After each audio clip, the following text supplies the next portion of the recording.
সীমিতভাবে অনুরোধ করছি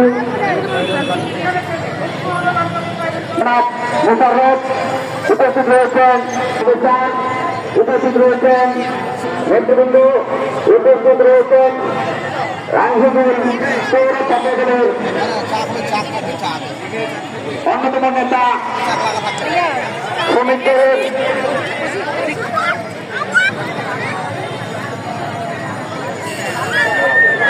মঞ্চে এসে আসন গ্রহণ করার জন্য তুমি অনুরোধ করছি।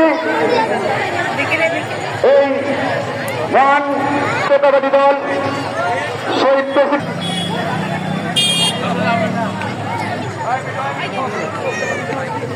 এখানে আছে, তার গার্জেনকে মাইকের এখানে আসার জন্য বলা হচ্ছে।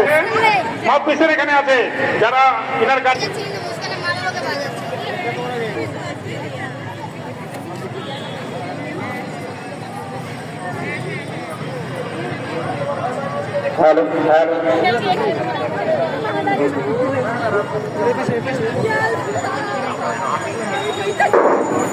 আমি মিঠু ভাই, আমি সকলের দৃষ্টি আকর্ষণ করছি, টাকা এটা না চুপচাপ থাকেন একটু।